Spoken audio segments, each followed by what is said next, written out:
Hello বন্ধুরা, good morning সবাইকে। সকলে কেমন আছো? আশা করি ভালো আছো। আমিও ভীষণ ভালো আছি।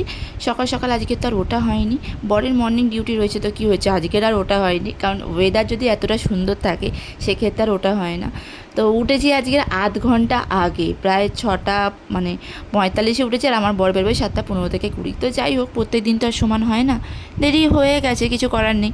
তো অ্যাট লাস্ট আমার তরকারিটা যেহেতু করা ছিল, সেই জন্যই আমার বাঁচার, নয়তো হয়তো আমার হাজব্যান্ডকে বাইরেই খেয়ে নিতে হতো। তো কালকে রাতে একটু ঘুগনি করেছিলাম, সেই ঘুগনিটাই রয়েছে, আর 6টা রুটির জন্য আটা মেখে রুটি করে নিয়েছি। রুটি করতে সময় লাগে। এই হলো আজকের ওর মেনু। তারপর তো আমাদের মেনু রয়েছে, আর তারপর তো মধ্যেখানে ভেবেছিলাম যে শ্বশুরমশাই মর্নিং যাবে। তো শ্বশুরমশাই পরে সকালবেলা উঠে বললো যে আমি আজকে আর মর্নিংয়ে যাব না, আমার আজকে থেকে নাইট করতে হবে। তো ওনার যেহেতু উনি নাইট করবে, এবার সেক্ষেত্রে আমার সকাল সকাল আজকের রান্নাবান্না রয়েছে। এবার দেখো, তাড়াহুড়োর মধ্যে জলে নাইটির মধ্যে মানে গায়ের মধ্যে আর কি গরম জলটা পড়ে গেছে, পেটের মধ্যে দিয়ে একদিকে চাও করছি, এদিকে রুটিও করছি শুনে নেওয়ার পর। তো যাই হোক, এই তাড়াহুড়ো করে তার মধ্যে আমাকেও বেরোতে হবে, সেই আন্দাজে টাইম বের করে নিয়ে তোমাদের সঙ্গে আবার ভিডিও শেয়ার করতে হবে। প্রত্যেকটা জিনিসগুলোর জন্যই আলাদা আলাদা করে সময় বের করতে হবে।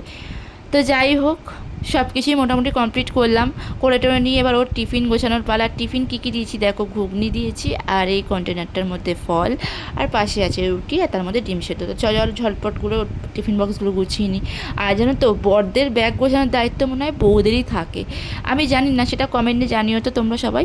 তো আমার তো বেসিক্যালি আমার তো 5 বছর ধরো এই হতে চললো, এবার 5 বছরে পড়বো আমি। তো 5 বছর ধরে আমি একই ডিউটি বারবার করেই যাচ্ছি, যে ব্যাগটা অলওয়েজ আমাকেই উচিত, যদি আমি না গোছাই তাহলে একটা না একটা কিছু মিস করবেই। তো যাই হোক, ব্যাগ ফ্যাগ গুছিয়ে দিয়ে সাহেবকে পাঠাবো এবারে ডিউটিতে। তো তার ইউনিফর্ম সবই গোছানো আছে, শুধু কন্টেনারটা ঢুকিয়ে দিই, ভালো করে বেঁধে দিই। দিয়ে তো লাস্টের ব্যাগের মধ্যে যা যা গোছানোর থাকে সবই কিছু গুছিয়ে ফুছিয়ে আমিই দিই। আর অলওয়েজ ও নামেই নিয়ে যায়, ব্যাগের মধ্যে কোথায় কী থাকে সেটা একমাত্র আমিই জানি।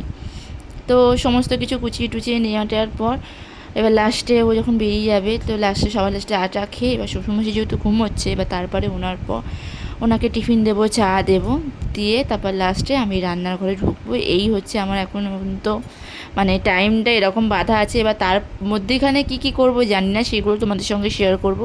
তার মধ্যেখানে তো একটু ভিডিও করবো, কারণ আমি সকালবেলা করেই আর কি ভিডিওটা করি, যেহেতু এক্সারসাইজও করতে হয়।